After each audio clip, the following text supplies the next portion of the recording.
Good morning everyone. आज हम क्षितिज का लेसन नंबर वाक 10 पढ़ने जा रहे हैं। वाक वाक का अर्थ होता है बेटा वाणी, और वाणी 4 पंक्तियों में लिखी जाती है। ये वाक जो लिखा है वो एक कवित्री है, जिन्हें हम कश्मीरी कवित्री भी कहते हैं, जिनका नाम है ललित जी। ये कवित्री जी का कोई प्रामाणिक ग्रंथ या रचनाएं ऐसी नहीं है जो प्रामाणिक हो, लेकिन हाँ इतना जरूर है कि इनके द्वारा लिखे गए वाक आज भी कश्मीर में बोले जाते हैं, गाए जाते हैं, याद किए जाते हैं। आज उन्हीं के द्वारा लिखी हुई एक रचना वाक हम लोग पढ़ने जा रहे हैं। बेटा ये जो ललित जी हैं, इन्होंने हिंदी के और जो अन्य कवि हुए हैं उन्हीं की तरह ही बाहरी आडंबरों का खंडन किया है। आपने अगर सुना हो कि कबीर जी ने बाहरी आडंबरों का खंडन किया है, उनको दिखावा पसंद नहीं था, वो सच्चे थे। उन्हीं की ही तरह और ऐसे और अन्य कई कवियों की तरह ही ललित जी ने भी अपनी रचनाओं में बाहरी आडंबरों का खंडन किया है। इन्होंने अपनी ईश्वर की भक्ति करते हुए इस संसार को नश्वर बताया है।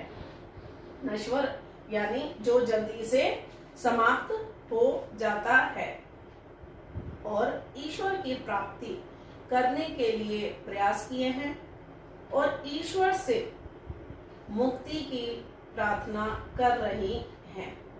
तो आज उन्हीं का ये रचना जो है हम पढ़ने जा रहे हैं। वाक यानी वाणी। रस्सी कच्चे धागे की खींच रही मैं नाव। इसमें कवित्री कच्ची, पहले हम शब्दार्थ देखते हैं। रस्सी यानी जीवन रूपी डोर, जो हम लोग सांस ले रहे हैं, हम जिस सांस के माध्यम से हमारा शरीर काम कर रहा है, अगर ये डोर खिंच जाए तो हमारा ये जो शरीर है ये समाप्त हो जाएगा, नश्वर जो है ये खत्म हो जाएगा। और नाव, यहाँ जैसे नाव का प्रयोग बताया गया है, नाव का यहाँ अर्थ है मानव देह। मानव का जो ये शरीर है, ये इसलिए नाव शब्द का प्रयोग किया गया है। हुक हुक यानी तड़प या वेदना। देव यानी भगवान।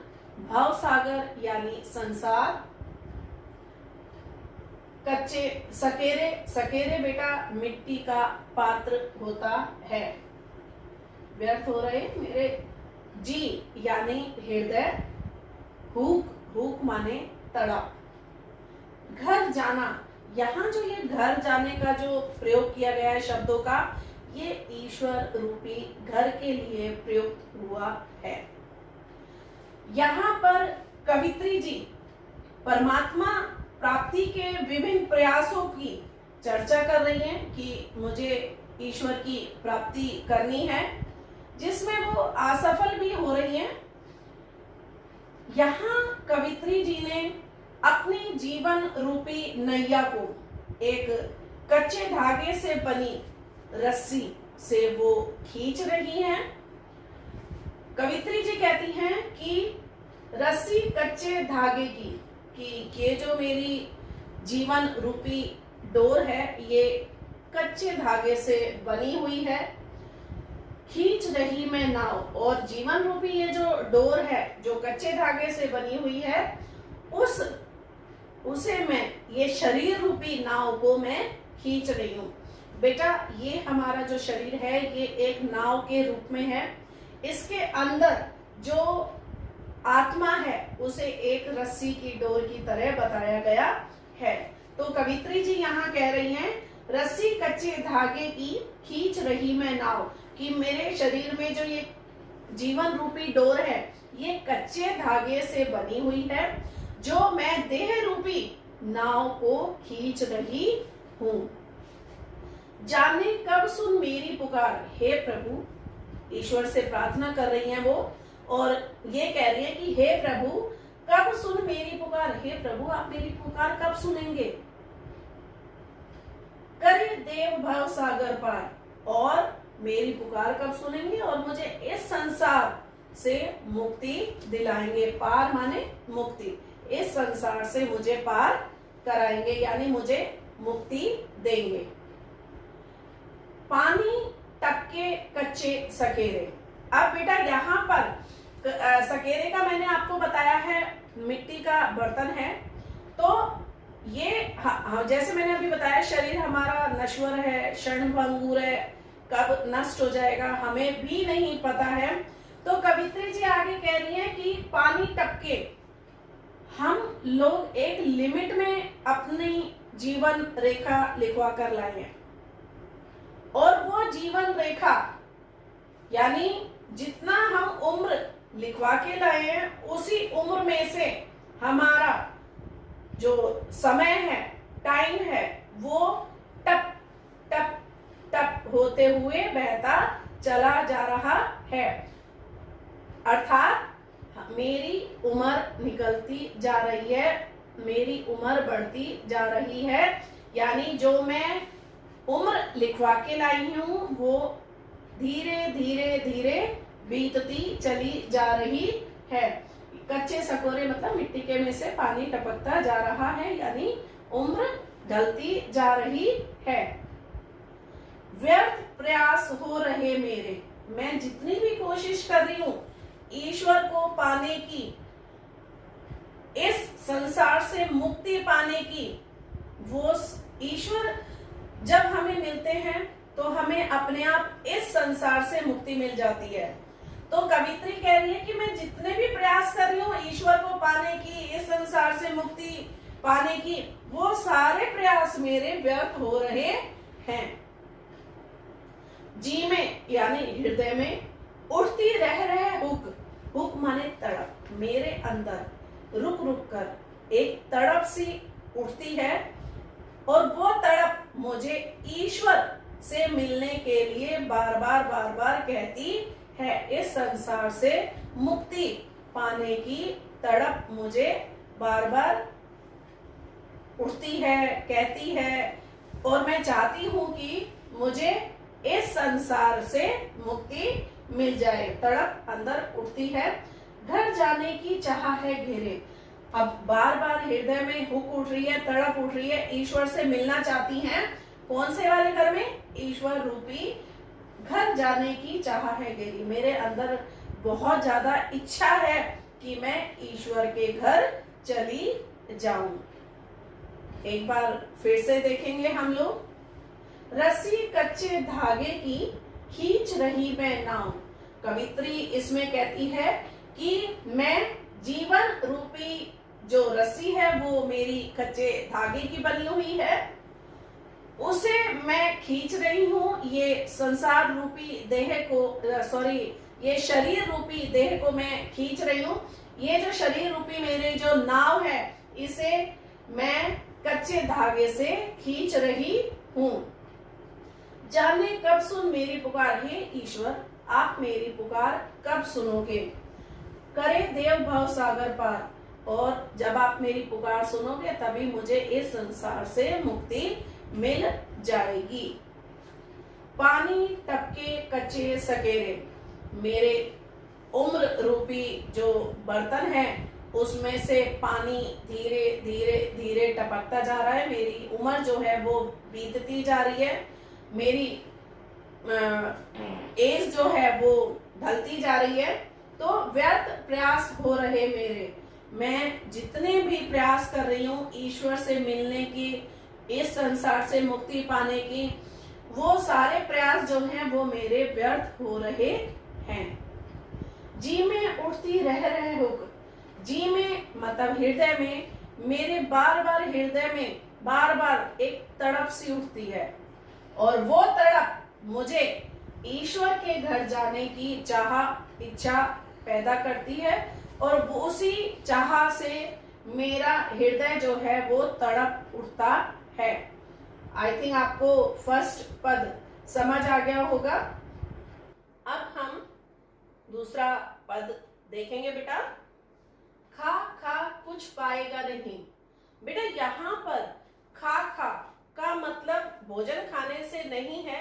यहाँ पर खा खा का मतलब है जो लोग माया मोह के जाल में फंसे हुए हैं, और मोह माया के जाल में जो लोग फंसे हुए हैं वो इस संसार में उपलब्ध जितनी भी सुख सुविधाएं हैं उनका उपभोग कर रहे हैं। खा खा कुछ पाएगा नहीं, अर्थात मानव जो है वो माया मोह के जाल में फंसा हुआ है, और फंसे हुए वो संसार में व्याप्त सुख सुविधाओं का उपभोग करते हुए ईश्वर की आराधना कर रहे हैं, तो उन्हें कुछ भी प्राप्त नहीं होगा। ना खाकर यानी बिना खाए, ना खाकर बनेगा अहंकारी। अब मैंने यहाँ तो आपको ये बताया कि संसार में जितनी भी सुख सुविधाएं हैं उनको उपभोग कर रहे हैं लोग, और फिर ईश्वर का ध्यान कर रहे हैं। अब लेकिन यहाँ कह रहे हैं ना खाकर। बेटा यहाँ पर उन लोगों के लिए कहा गया है जो सन्यासी होते हैं, महात्मा होते हैं, ऋषि मुनि होते हैं, जो व्रत रखते हैं, उन लोगों के लिए यहाँ पर कहा गया है ना खाकर। अगर तू नहीं खाएगा तो अहंकारी यानी घमंडी। तो अगर तू नहीं खाएगा यानी इन चीजों का उपभोग नहीं करेगा, संसार में व्याप्त जितने भी सुख सुविधा हैं इनको उपभोग नहीं करेगा, तो लालच मोह माया से दूर रहेगा, अवगुणों से दूर रहेगा, तो भी तेरे अंदर अहंकार आ जाएगा। यानी अगर उपभोग करेगा तो भी तुझे कुछ नहीं मिलने वाला, और अगर तू नहीं खाएगा पिएगा तब भी तेरे अंदर अहंकार का भाव आ जाएगा, जिस कारण तुझे ईश्वर की प्राप्ति नहीं होगी। सम खा, सम माने इक्वल, समानता। अब बेटा यहाँ खाने से मतलब नहीं है, यहाँ मतलब है समखा यानी समानता की भावना अपने अंदर पैदा कर। समखा तभी होगा समभावी, अगर तूने अपने अंदर सम भावना, समानता की भावना अगर पैदा हो गई, अपना ली, रूटीन में आ गया, तो तू अपने आप ही समभावी हो जाएगा। समभावी का मतलब होता है समानता की भावना, यानी तेरे अंदर भेदभाव, छुआछूत, अमीरी गरीबी, जाति पाति, सब जितने भी अवगुण हैं वो सारे अपने आप ही निकल जाएंगे।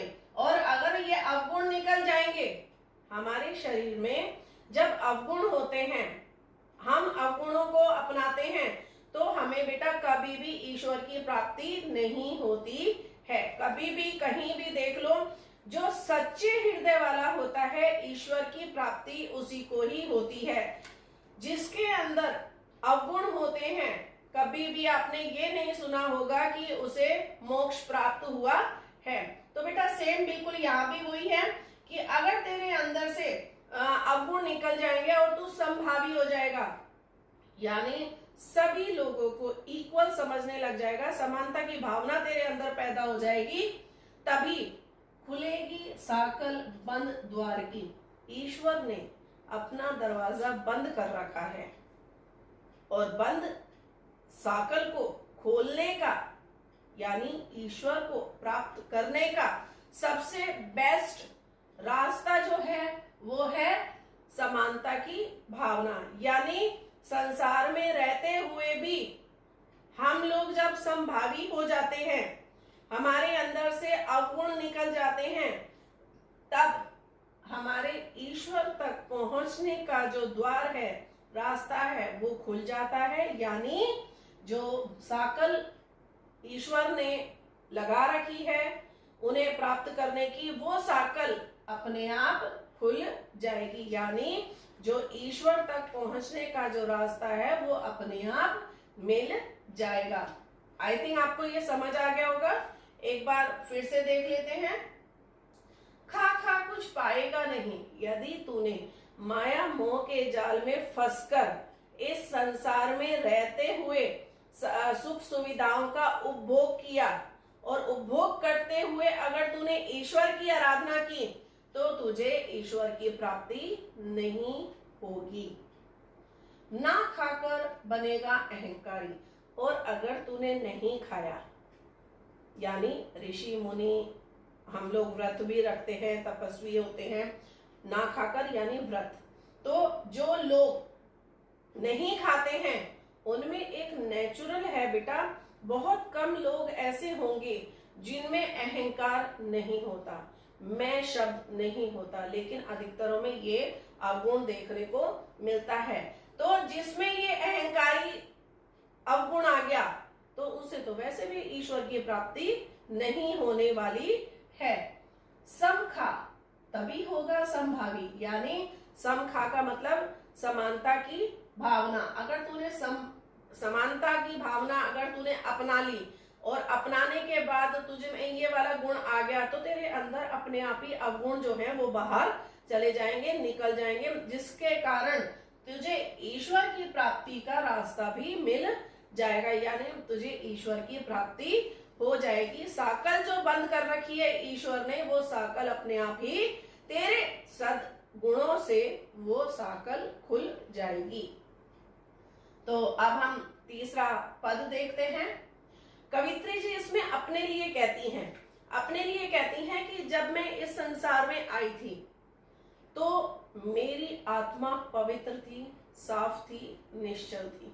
यानी जब मनुष्य इस धरती पर जन्म लेता है तब उसकी आत्मा निश्चल होती है, साफ होती है, पवित्र होती है, उसमें तेरी मेरी की भावना नहीं होती, गुण अवगुण कुछ नहीं होता, बिल्कुल साफ होती है, बिल्कुल कोरे कागज की तरह साफ। तो कवित्री जी कहती हैं कि जब मैंने इस पृथ्वी पर जन्म लिया, इस मानव जूनी में मैंने जन्म लिया, तो मैं सीधी राह से आई थी, यानी मेरी आत्मा पवित्र थी, गई न सीधी राह। लेकिन अब मेरा जब जाने का समय आ रहा है तो मेरी आत्मा पहले जैसी पवित्र साफ नहीं रही है।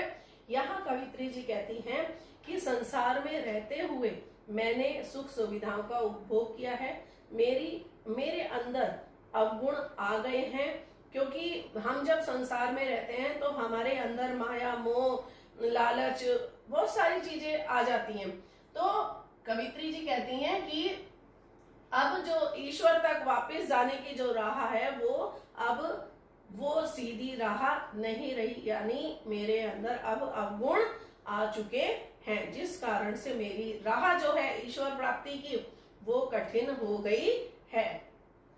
सुषिम सेतु पर खड़ी थी। बेटा ये सुषिम जो है ये एक योग साधना है, योग साधना जिसके द्वारा ऋषि मुनि जो हैं वो इसे कुंडलिनी जो होती है बेटा उसे जागृत करने की कोशिश करते हैं इस योग साधना के द्वारा। तो यहाँ वो कह रहा है सुषिम सेतु पर खड़ी थी, हम इसे नाड़ी भी बोल सकते हैं अभी। तो यहाँ पर जो अगर गति अपने सुचारू रूप से अगर कार्य कर रही है नाड़ी तो प्रॉपर मानते हैं कि ठीक है, लेकिन अगर इसकी गति कम हो जाती है तो समझ लेना चाहिए कि भाई अब हमारा जाने का समय आ गया है।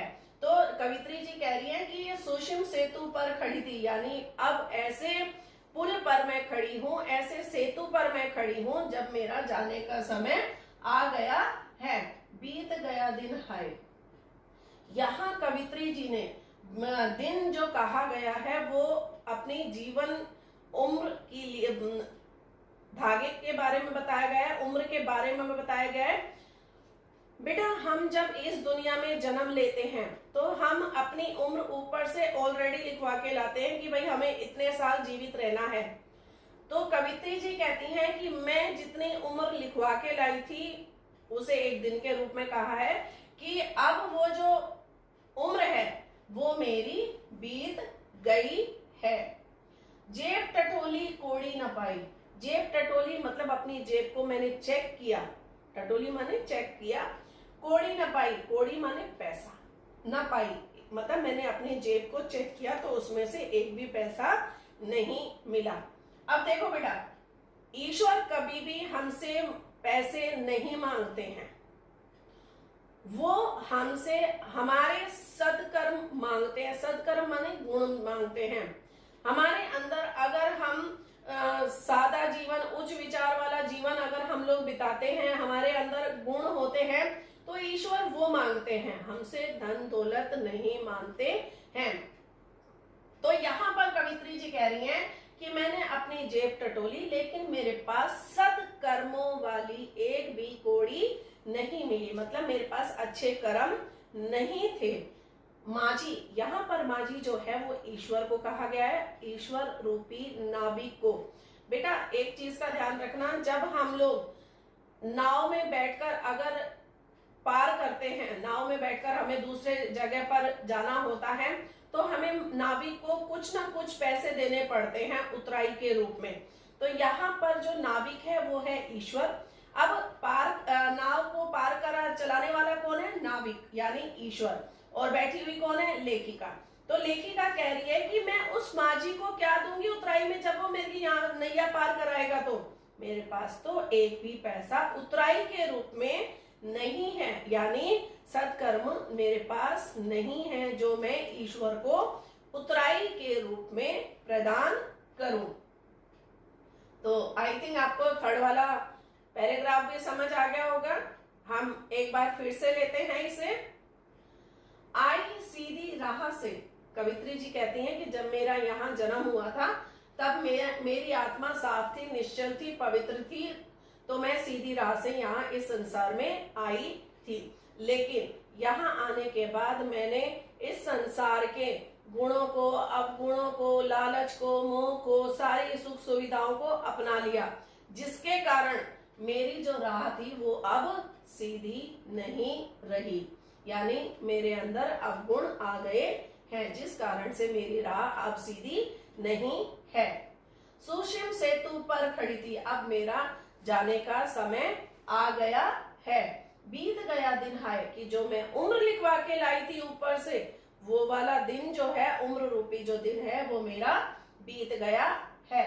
जेब टटोली, जेब को मैंने चेक किया, कौड़ी न पाई, मुझे एक भी पैसा नहीं मिला। माझी को दूं, यानी ईश्वर रूपी नाविक को मैं क्या दूं? क्या? उतराई। उतराई के रूप में मैं उसे क्या दूं? मेरे पास तो एक भी सदकर्म नहीं है। अब हम फोर्थ नंबर वाला देखते हैं।